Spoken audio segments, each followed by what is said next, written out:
बाबा स्वामी नमो नमः।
बाबा स्वामी नमो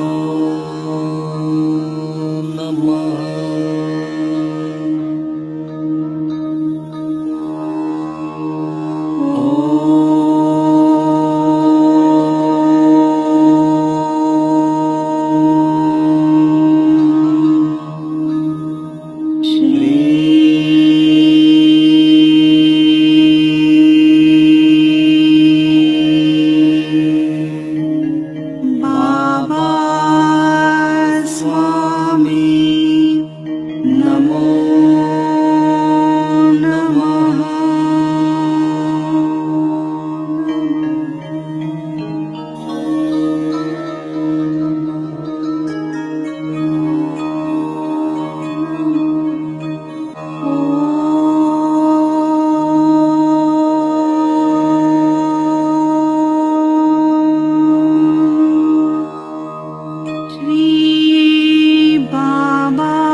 बाबा स्वामी नमो नमः।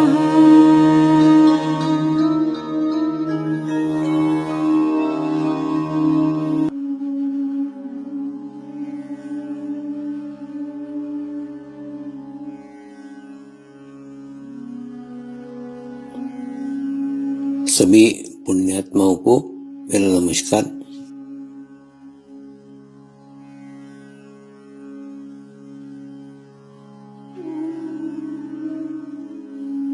गुरुर्ब्रह्मा गुरुर्विष्णु गुरुर्देवो महेश्वरा गुरु साक्षात् परब्रह्म तस्मै श्री गुरुवे नमः।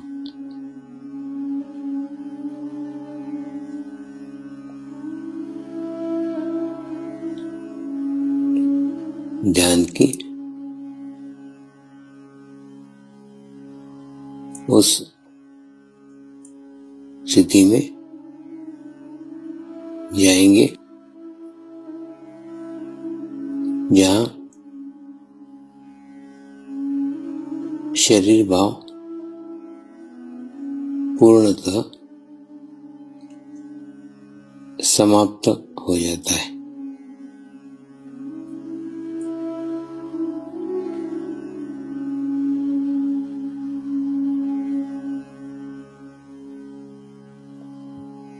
अपने पूरे शरीर को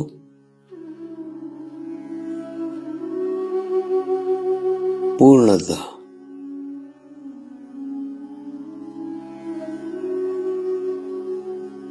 शिथिल छोड़ देंगे, एकदम रिलैक्स हो जाइए।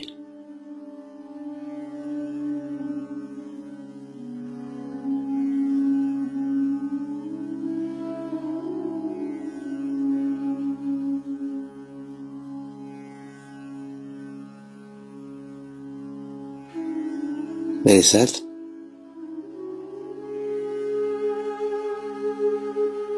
मंत्र का उच्चारण करेंगे।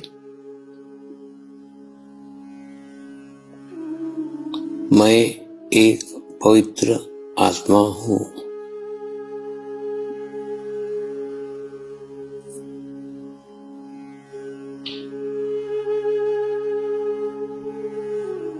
मैं एक शुद्ध आत्मा हूँ।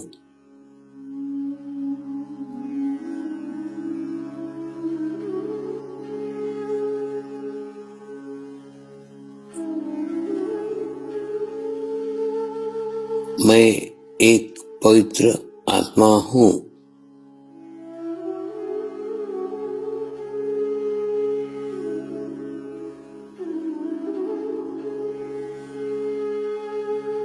मैं एक शुद्ध आत्मा हूँ।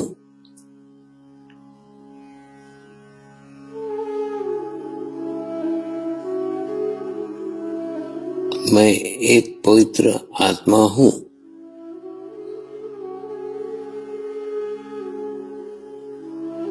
मैं एक शुद्ध आत्मा हूँ।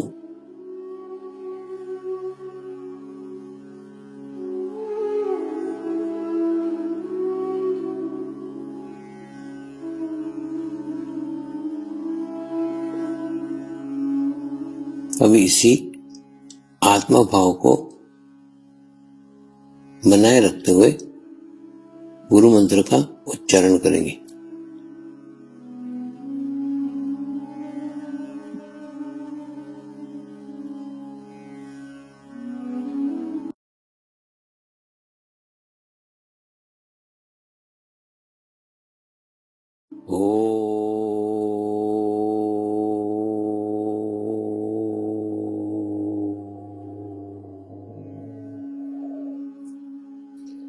श्री शिव कृपानंद स्वामी नमो नमः।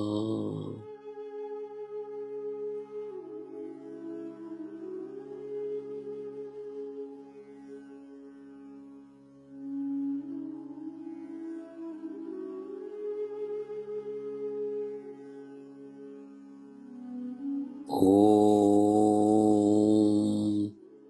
श्री शिव कृपानंद स्वामी नमो नमः।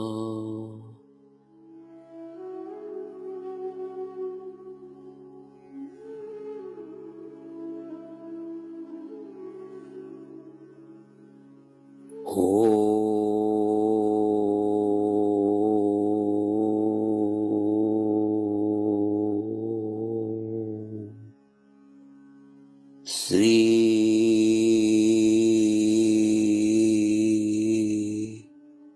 शिव कृपानंद स्वामी नमो नमः।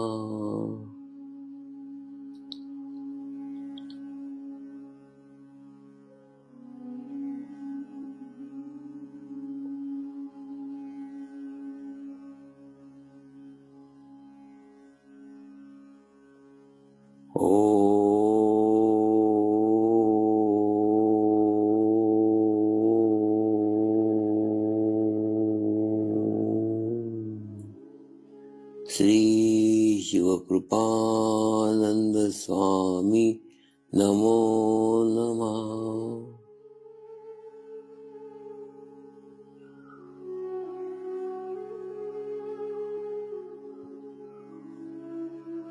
ओम श्री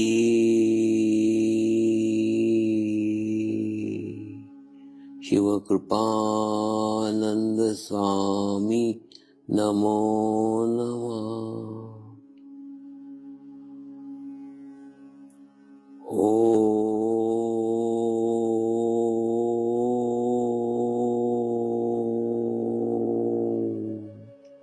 श्री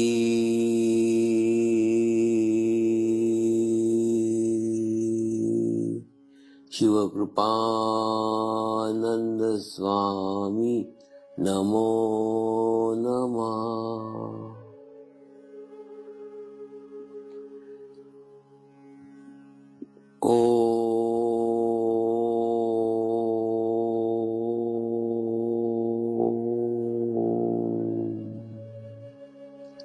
श्री शिवकृपानंद स्वामी नमो नमः।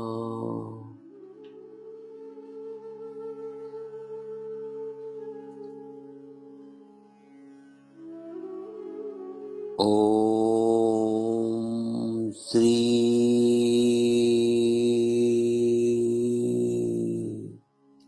शिवकृपानंद स्वामी नमो नमः।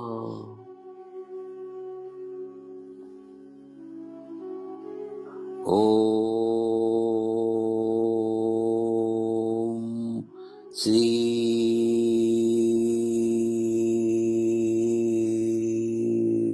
शिवकृपानंद स्वामी नमो नमः।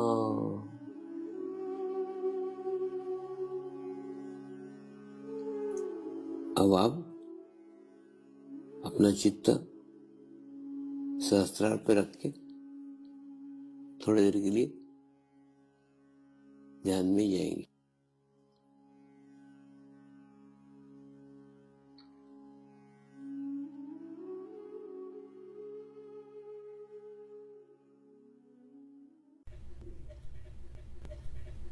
तो अगर ऐसे जाते हो तो भी एक साइड चले जाते हो, और दूसरे कई साधक हैं, अरे मेरी तो ये प्रॉब्लम है, मेरी तो ये समस्या है, मेरी तो ठीक ही नहीं हो रहा, मेरी तो अच्छी स्थिति नहीं हो रही, वो गिल्ट में चला जा रहा है।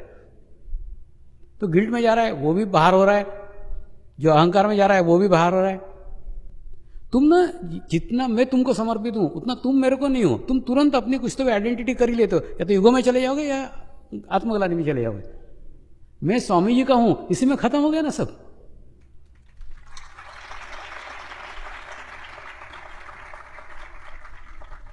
तो ना मैं अहंकार में जाऊंगा ना मैं आत्मग्लानि में जाऊंगा। ये जो मैं है ना, ये बड़ा डेंजरस है। और आप ऐसे निसरडे हो कि मैं हर दफे अहंकार में बोलता हूं तो भी गर्दन हिलाते हो, कृति में नहीं आता तुम्हारे। कुछ बदलो ना, बार बार बार बार घड़ी घड़ी में एक ही बात कह रहा हूं, मेरी कैसेट अटक गई वहां। और तुमको क्या लगता है, स्वामी तो दूसरों को बोलते, मैं तो बहुत अच्छा हूं। अरे बाबा तेरे को ही बोल रहा हूं रे।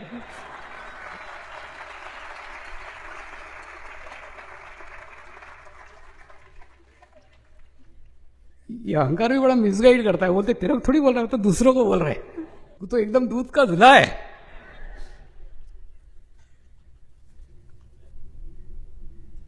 तो दूसरा धर्म हमारा है मनुष्य धर्म।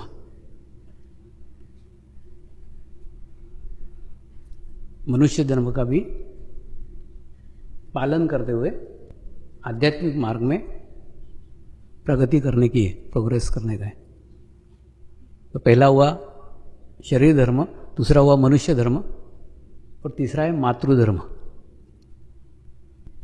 मातृधर्म मतलब आपका आपके माँ के प्रति भी कोई दायित्व है, कोई कर्तव्य है। उन कर्तव्यों को पूर्ण किए बिना, उन दायित्वों को पूर्ण किए बिना आध्यात्मिक प्रगति नहीं हो सकती, आध्यात्मिक प्रोग्रेस नहीं हो सकती, कुछ भी नहीं हो सकता। तुम्हारी माँ तुम्हारे पे कितनी खुश है, माँ तुम्हारे पे कितनी प्रसन्न है, उसके ऊपर आपकी स्थिति निर्भर करती है। जैसे बोलते हैं ना, 3 जगत का राजा भी हो, उसकी माँ नहीं है तो भिखारी हो।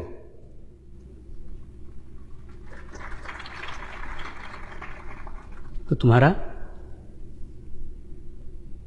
माँ के प्रति क्या दायित्व है, क्या कर्तव्य है, उस कर्तव्य को भी पूर्ण करने की आवश्यकता है।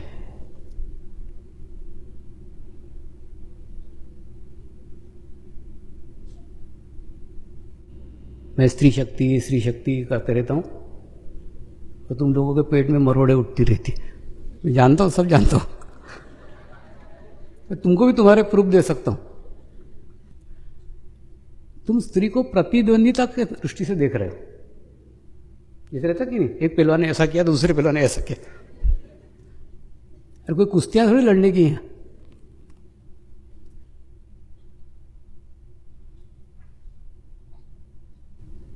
जब महिला वर्ष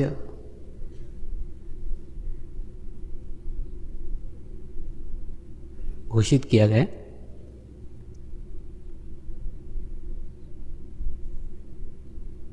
तो आपने तुरंत अपना पल्लू झाड़ लिया। हमको क्या करना हो तो महिला वर्ष। अरे बाबा, महिला में तेरी माँ भी है ना, महिला में तेरी बहन भी है ना, तेरी पत्नी भी है ना, तेरी लड़की भी है ना। तू क्या आकाश से टपका है क्या?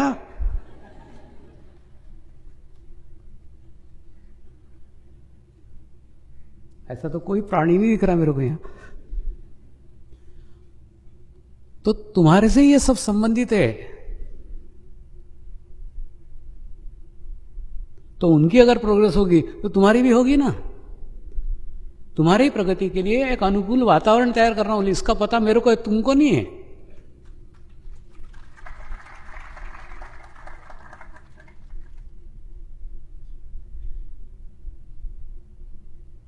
यहां प्रतिद्वंदिता का सवाल नहीं है।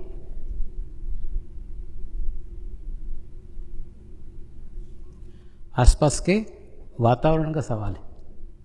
आपके आसपास क्या माहौल है, आपके आसपास क्या वातावरण है, उसके ऊपर भी आध्यात्मिक प्रगति बहुत कुछ निर्भर करती है ना। आप क्या कर रहे हो, इसका महत्व जितना आपको मालूम है उतना आपके पत्नी को भी मालूम होना चाहिए।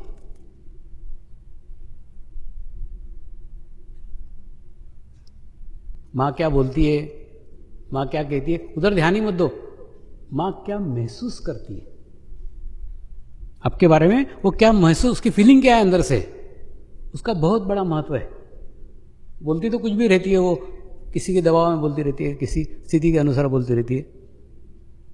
जैसे मैं इस जब मार्ग में आया ना, तो सारी दुनिया मेरे विरोध में खड़ी हो गई थी, सारे अगेंस्ट, पिताजी अगेंस्ट, सब जने एकदम विरोध में।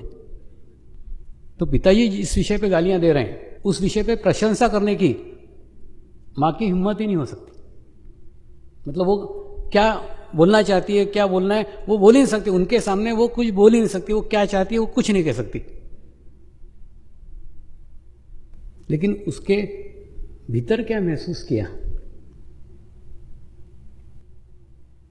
उसने अंदर से क्या महसूस किया, क्या महसूस कर रही थी, तो एक ही वाक्य में मुझे समझ में आ गया। पिताजी के सामने कुछ नहीं बोलती थी, उनके अगेंस्ट बिल्कुल बोलेगी नहीं। मेरे को उसने एक ही बात बताया था, दुनिया गई भाड़ में, तेरी पत्नी तेरे साथ में है ना, बस बाकी कुछ नहीं, वो एक ही काफी है तेरे लिए।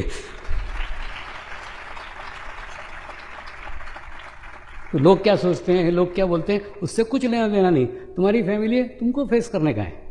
तो जब तेरी पत्नी इसमें तैयार है ना, ठीक है, बस बाकी क्या करने का। इसमें उसने सब कुछ उसकी रजामंदी बता दी। लेकिन पिताजी के अगेंस्ट, पिताजी के विरोध में वो नहीं बोल सकती। तो किसी भी कार्य पे निकलते हो, वो अच्छा कार्य क्यों ना हो, तुमको तुम्हारे माँ को विश्वास भी देना चाहिए कि क्या कर रहे हो, उसको बताओ ना, उसको इसके आइडिया दो, इसके बारे में जानकारी दो। वो इसमें आए जरूरी नहीं, सिर्फ उसको ये पता चलना चाहिए लड़का अच्छे मार्ग पे, अच्छे रास्ते पे चल रहा है, अच्छे मार्ग पे।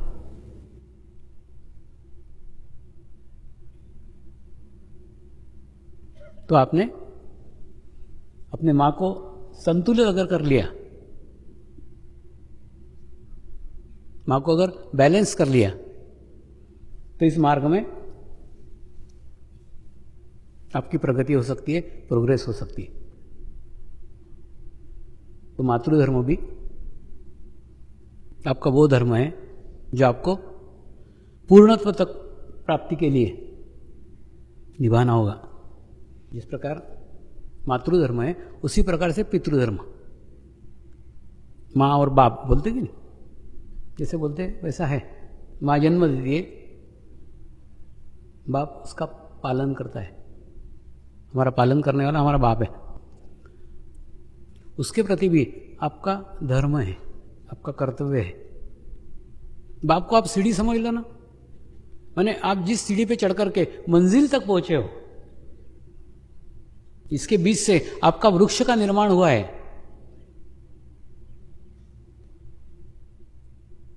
उस बाप के प्रति भी आपका कुछ दायित्व है, आपका बाप के प्रति कुछ कर्तव्य है।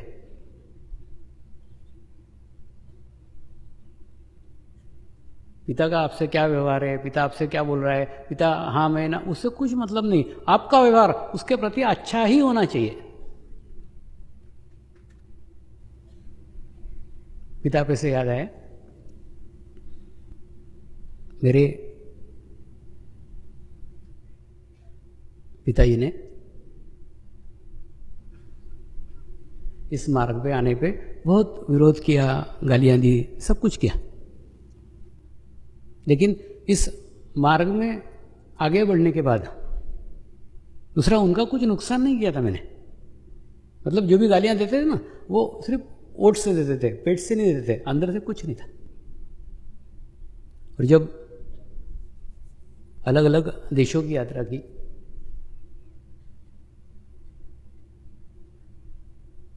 तो उनका भी भाव बदल गया, उनके भाव में भी चेंज आया। वो बोले तेरे अंदर कुछ तो भी है जो मैं नहीं समझ पा रहा हूं। इतने सारे देशों में मूर्ख थोड़ी है तेरे को बुलाते हैं। धीरे धीरे बदलाव आया, धीरे धीरे चेंज आया। पितृ ऋण के अंदर सिर्फ पिता ही नहीं है, पितृ ऋण का बहुत व्यापक अर्थ है। पितृ ऋण यानी तुम जो कार्य कर रहे हो उस कार्य में जो मदद कर रहे हैं, जो हेल्प कर रहे हैं, वो भी पितृ ऋण के अंतर्गत ही आते हैं। तुमने कई बार देखा होगा,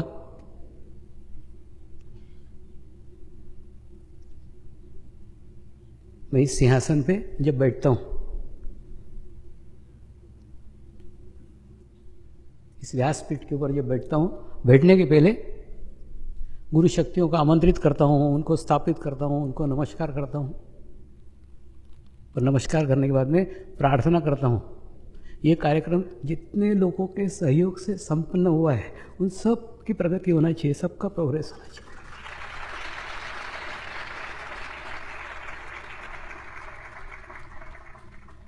प्रत्येक स्थान पे, प्रत्येक जगह अलग अलग कार्यकर्ता रहते हैं, अलग अलग वॉलंटियर्स रहते हैं, अलग अलग समितियां रहती है, अलग अलग कमेटियां रहती, दुनिया भर के लोग रहते हैं, जिनके सहयोग से मैं आज इस सिंहासन पे बैठ पा रहा हूं और बैठने जा रहा हूं। आज भी किया था। इतना बड़ा कार्यक्रम जिनके सहयोग से संपन्न हुआ, जिनके परिश्रम से संपन्न हुआ, सबकी आध्यात्मिक प्रगति के लिए, आध्यात्मिक प्रोग्रेस के लिए गुरुओं से प्रार्थना की, फिर जाके स्थानापन्न हुआ।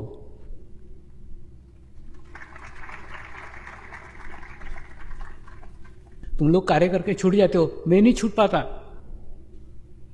ये भी पितृ ऋण के अंतर्गत ही आता है।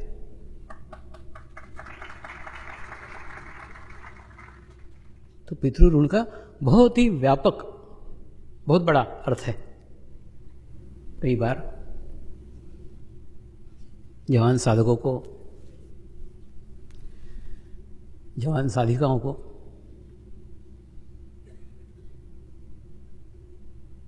उनके माँ बाप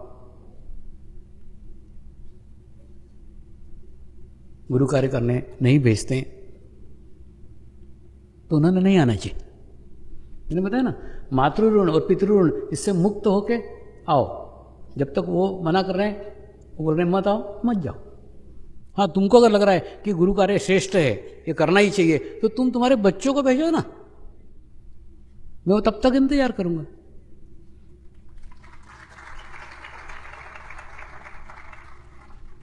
लेकिन अपने माँ को तकलीफ देके, पिता को तकलीफ देके इस मार्ग में मत आओ, इस रास्ते में मत आओ।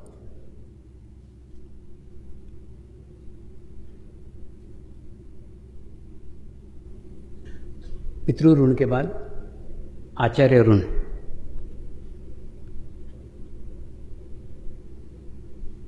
आचार्य ऋण से आशय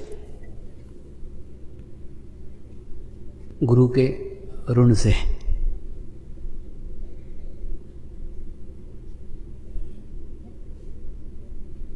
शिव बाबा ने जो दायित्व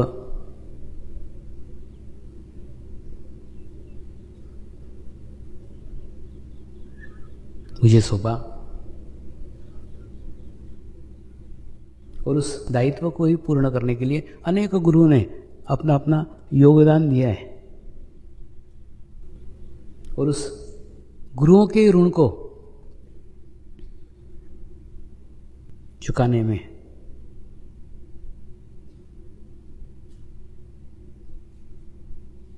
मैंने मेरा सारा जीवन समर्पित कर दिया। कोई भी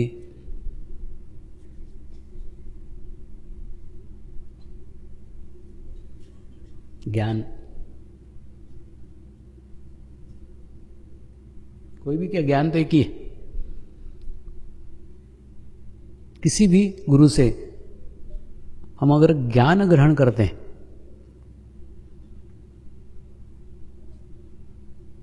तो उस गुरु को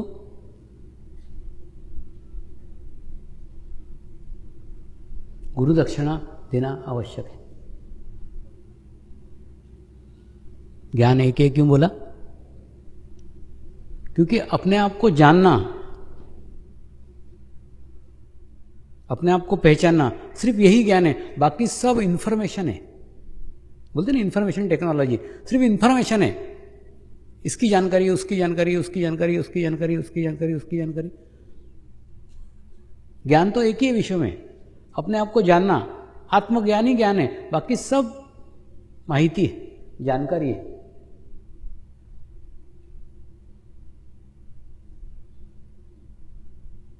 तो जिस गुरु से हमें आत्मज्ञान मिला है,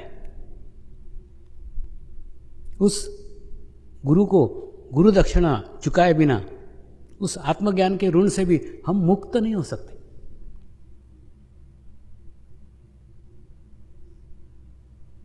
और उसने जो दिया है वही तुमको देना पड़ेगा। उसने आत्मज्ञान दिया है, आपको भी आत्मज्ञान की गुरु दक्षिणा देनी होगी। गुरु से बड़ा गुरु का कार्य है, जो गुरु के नाम के साथ संपन्न होता है। तो गुरु के कार्य को आगे बढ़ा करके, विकसित कर करके ही गुरु दक्षिणा दी जा सकती।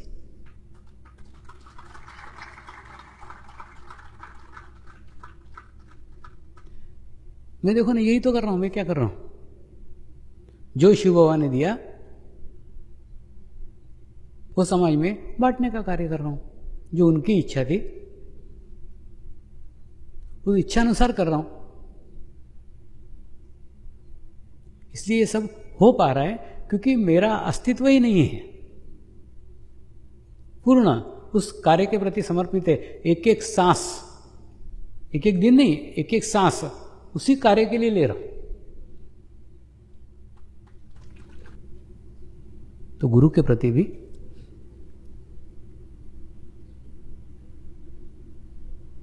हमारा एक धर्म है।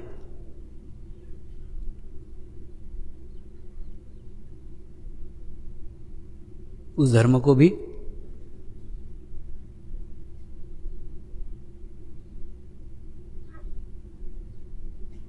पूर्ण किए बिना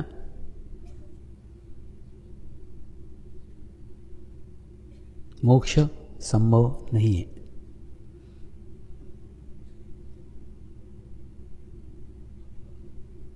एक हुआ शरीर धर्म, दूसरा हुआ मनुष्य धर्म, तीसरा हुआ मातृधर्म, चौथा हुआ पितृधर्म, पांचवा हुआ आचार्य धर्म और छठा है अतिथि धर्म।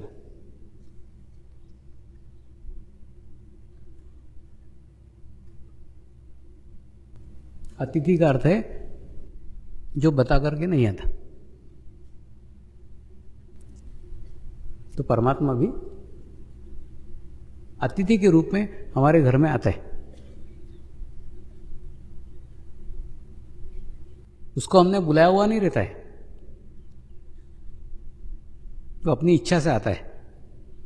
और आने के बाद आपका संतुलन कितना हुआ है, आप कितना ध्यान करती है, आप कितनी बैलेंस है, इसकी परीक्षा लेता है।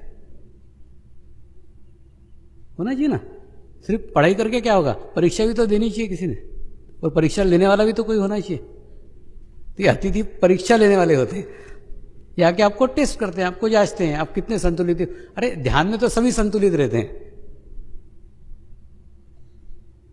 अचानक आपके घर कोई आ जाए, आते हैं ना, या आश्रम में भी कई अचानक आ जाते हैं,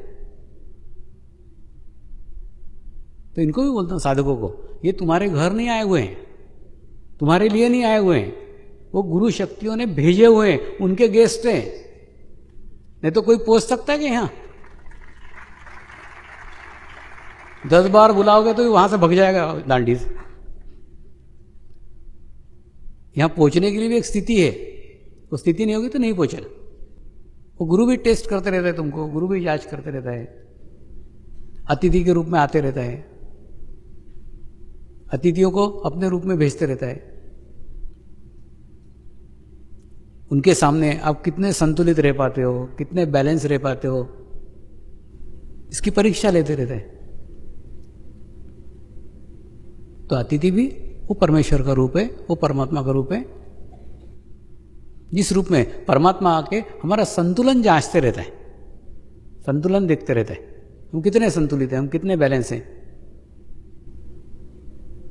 तो उस अतिथि से भी आप कैसा व्यवहार करते हो, उस अतिथि से भी आप कितना समय देते हो, कितना बोलते हो, ये भी आपके संतुलन को परीक्षा लेने के लिए।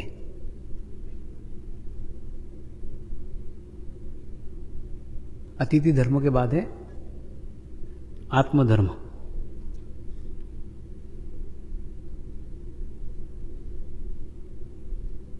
आत्मधर्म यानी सबसे पहले आपके भीतर एक आत्मा है, इसका एहसास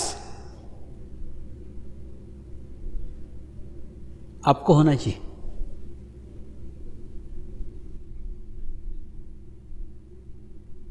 और उस आत्मा के अधीन आपका शरीर होना चाहिए, आत्मा के नियंत्रण में आपका शरीर होना चाहिए। अगर उसके नियंत्रण में रहेगा तो क्या करना चाहिए, क्या नहीं करना चाहिए, वो सब उसको पता है, सब उसको मालूम है।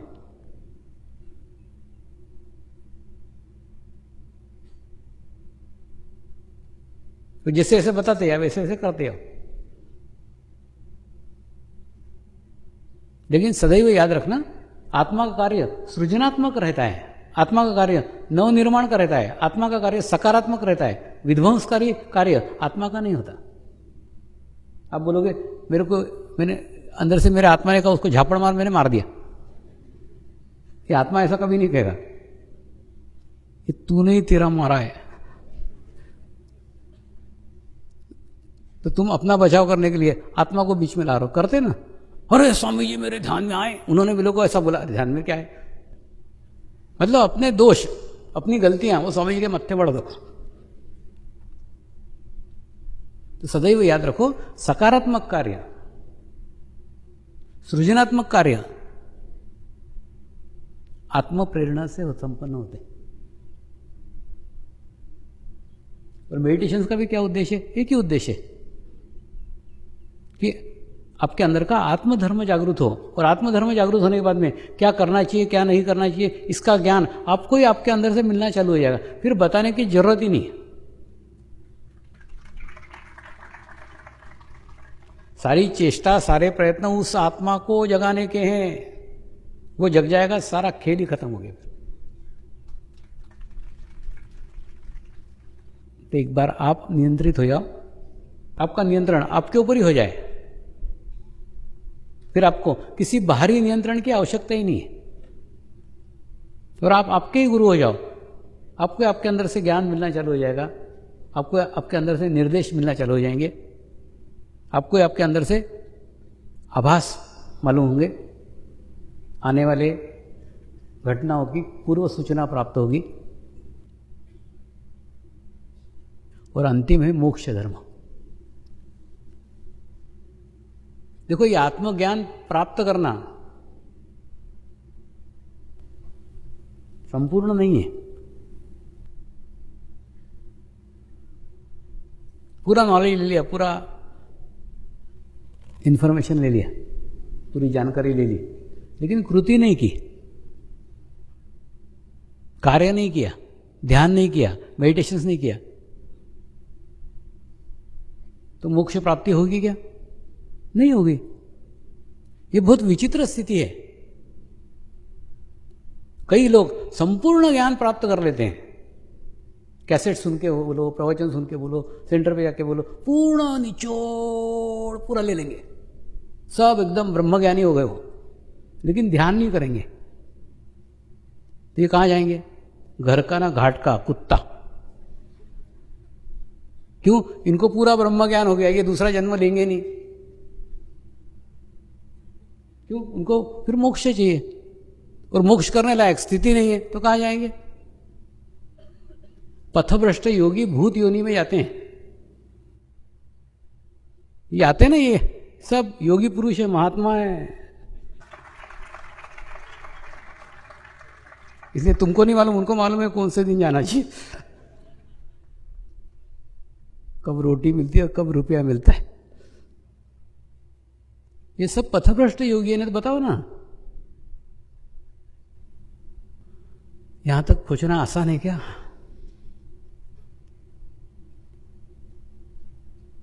सारा ज्ञान प्राप्त कर लिया, सारा नॉलेज प्राप्त कर लिया, ब्रह्म ज्ञानी हुए, लेकिन ध्यान नहीं किया, मोक्ष का धर्म नहीं निभाया।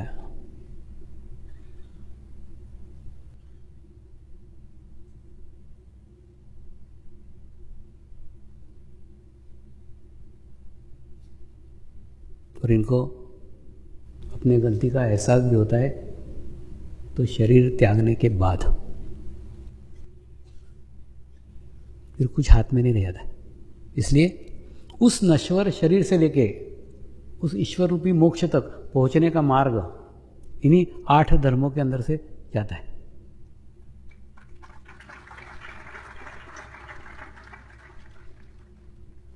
ये आपको एकदम शॉर्ट में बताया, एकदम संक्षेप में बताया, आपको समझ में आए ऐसा बताया, तो भी कितना व्यापक है आप सोचो। इतने 8 धर्मों का पालन करते करते करते करते करते करते फिर मोक्ष तक पहुंचना कितना कठिन है। ये कठिन रास्ता है। दूसरा आसान रास्ता है, समर्पण करो, आपका अस्तित्व ही शून्य कर दो, तो आपके सब धर्म मैं निभाऊंगा।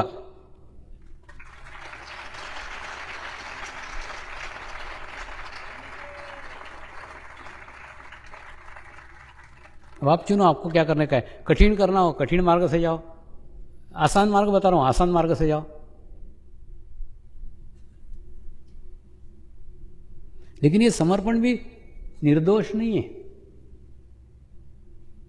कोई भी, हर सिक्के के 2 पहलू होते ही हैं, कुछ अच्छा रहता है कुछ बुरा रहता है। सिर्फ क्या होता है, हमको अच्छा अच्छा दिखता है, क्योंकि बुरा बताने वाला हमारे पास कोई आता ही नहीं। बुरा भी है इसके अंदर। एक बार मैं 45 दिगंबर जैन मुनियों के साथ रहा था। मेरे गुरु ने अहंकार पे नियंत्रण करने के लिए उनके सानिध्य में मुझे भेजा था। वो भी अपना ध्यान करते थे, मंत्रों का जाप करते थे। तो उनका भी प्रक्रिया बड़ी कठिन थी।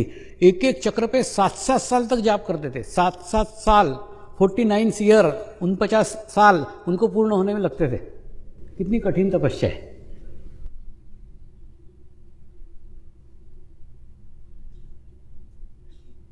उनकी ध्यान की पद्धति अलग थी, ये ध्यान की पद्धति अलग थी। उन्होंने इस पद्धति के दोष बताए थे।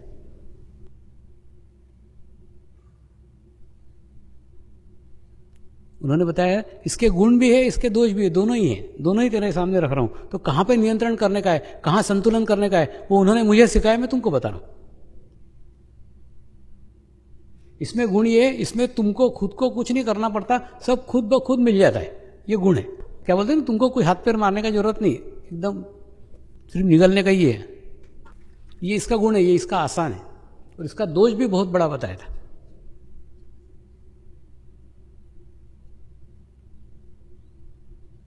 दोष ऐसा बताया था कि इसके अंदर सामूहिकता की शक्ति हमारे में आ जाती है, कलेक्टिविटी की शक्ति हमारे अंदर आ जाती है, और आने के बाद में वो हमारे अंदर ईगो डेवलप करती है, हमारे अंदर अहंकार डेवलप करती है। इसका दोष है। इससे तुम भी बचे रहे ना, ऐसा मुझे बताया था। आज मैं तुमको बता रहा हूं, तुम भी बचे रहो। वो कुत्ते की कहानी सुनिए, जो बैलगाड़ी के नीचे नीचे चलता है, दो बैलों के बीच में वो चलते रहता है।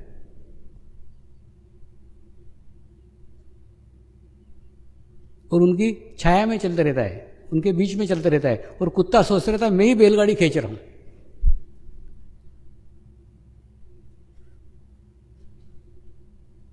लेकिन उसका भी भ्रम टूट जाता है कि बैलगाड़ी मैं नहीं, बैलगाड़ी बैल खींच रहे थे, मैं तो खाली पीली उसके बीच में था, उसके अंदर था, उसके कवर में था। और मेरी गलतफहमी थी कि मैं बैलगाड़ी चला रहा हूं, जबकि बैलगाड़ी चलाने वाले दूसरे ही थे। ठीक इसी प्रकार से, ठीक ऐसा ही इस समर्पण के अंदर है। इतनी बड़ी सामूहिकता, इतनी बड़ी कलेक्टिविटी तुम्हारे पीछे हो जाती है, और तुम्हारे हाथ से छोटे से आदमी से बहुत बड़ा कार्य हो जाएगा। अब आप सोचो, तो उस आदमी को तो लगेगा ना, ओ मेरे से इतना बड़ा कार्य हो गया, तो ईगो आएगा ही, अहंकार आएगा ही। रहते कि नहीं? एखादा मर्यादा आदमी रहता है, वो दारू पी लेता, फिर एकदम बादशाह बन जाता है, बादशाह हूं। हाँ बाबा तू बादशाह, तू बड़े बाप का।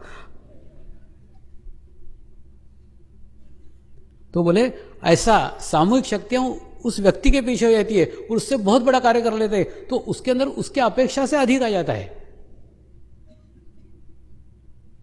उसकी कैपेसिटी से, उसकी क्षमता से कई गुना अधिक कार्य उसके माध्यम से संपन्न हो जाता है।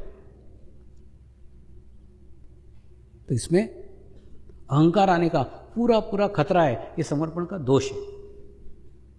इसलिए बार बार मैं अहंकार अहंकार पे बार बार क्यों बोलते रहता हूं, क्योंकि ये सब हो रहा है, इससे तुम बचे रहो। दायित्व और अधिकार ये एक चोली दामन का साथ है।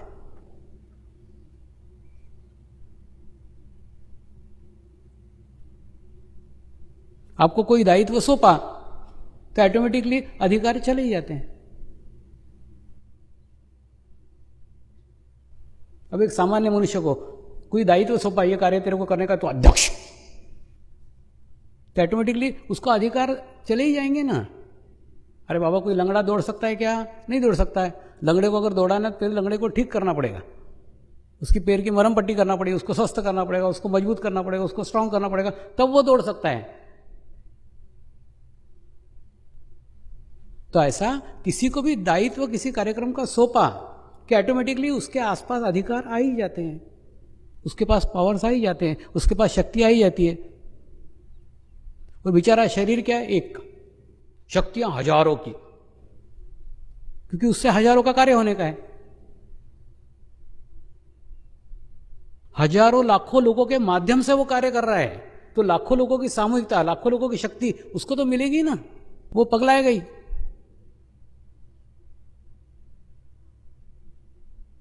तो ये समर्पण का दोष है।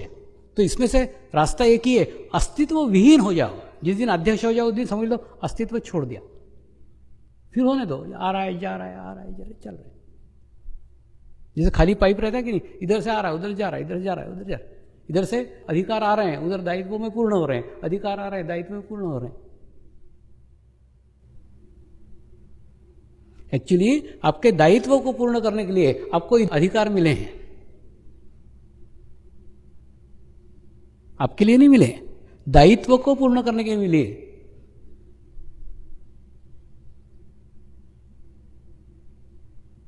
इस बात का सदैव एहसास रखो, अपने आप को शून्य करके रहो, अपने आप को पाइप करके रहो।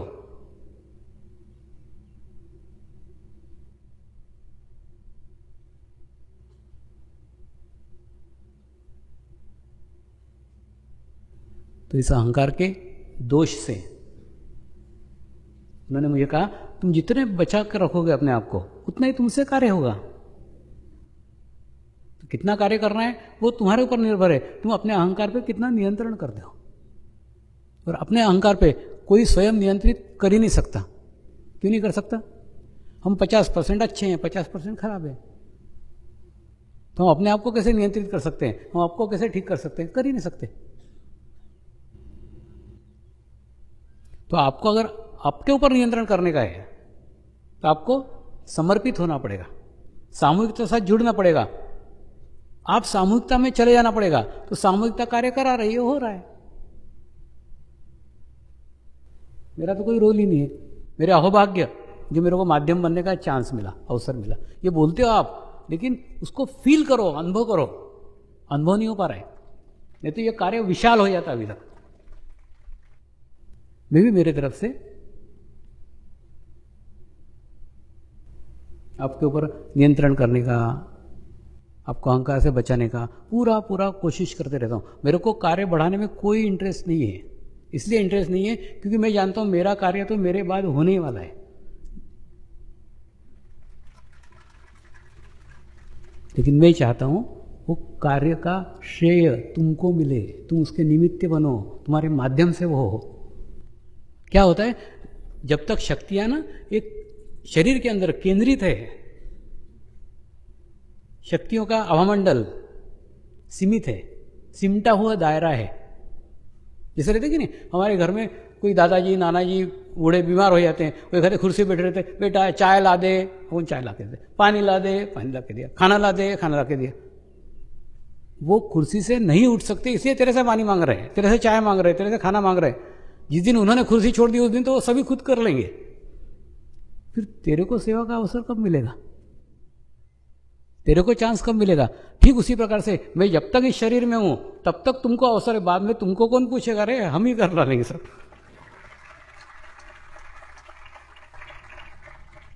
एक बार ये शरीर का बंधन, ये शरीर की लिमिटेशंस छूट गई, शक्तियां असीमित हो जाएंगी, सूक्ष्म शरीर पूर्णतः कार्यरत हो जाएगा, फिर तुमको कार्य करने का अवसर ही नहीं ना, वो खुद ही कर लेगा। मैं चाहता हूं वो अवसर तुमको मिले। तो एक तरफ मैं तुमको अवसर भी देने का कोशिश कर रहा हूं, एक तरफ तुम्हारे अहंकार पे भी नियंत्रण कर रहा हूं। अहंकार पे नियंत्रण करने के लिए ही ये महाशिविर बंद किए। नहीं, अति कार्य नहीं होना चाहिए, नहीं भाग जाएंगे, लिमिटेड लिमिटेड लिमिटेड। अगर ऐसी स्थिति रही तो ये वीडियो शिविर भी बंद हो जाएंगे। जितने उन्हीं को लेके तैयार करूंगा, उन्हीं को परिश्रम करूंगा। मेरी इच्छा है तुम मेरे कार्य की मुझे चिंता ही नहीं है, कार्य एक सेकेंडरी है। सिर्फ वो कार्य करने का अवसर तुम्हें मिले, ये मेरी कोशिश है, ये मेरा प्रयत्न है।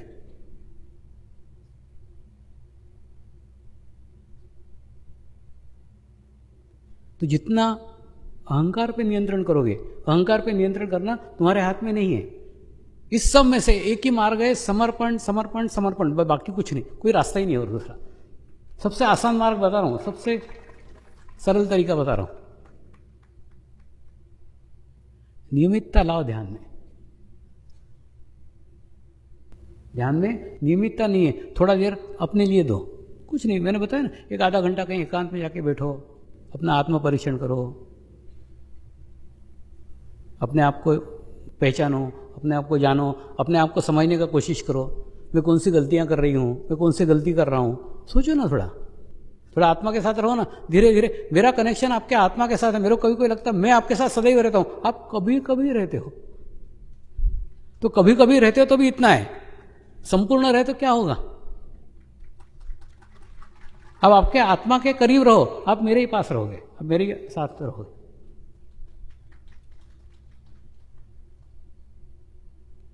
ये आश्रम तो छोड़ दो, मेरे तो आश्रम प्रत्येक के घर घर में बसे हुए हैं।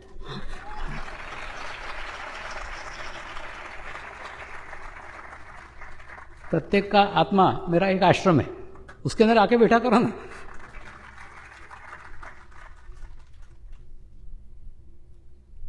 ये नियमित साधना से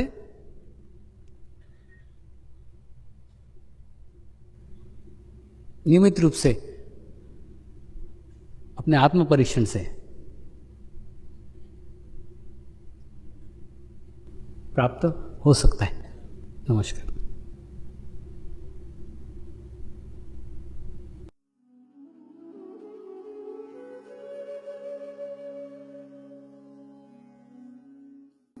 अब हम प्रार्थना करेंगे सभी आत्माओं की आत्म उन्नति हो, आध्यात्मिक प्रगति हो। यही हमारी प्रभु से प्रार्थना है। नमस्कार। जय आत्मेश्वर।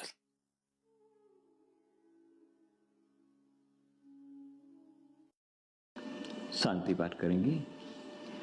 ओम द्यो शांति अंतरिक्षगम शांति पृथ्वी शांति रापः शांति रौषधय शांति वनस्पतयः शांति विश्वे देवाः शांति ब्रह्म शांति सर्वगं शांति शांतिरेव शांति क्षमा शांतिरेधि।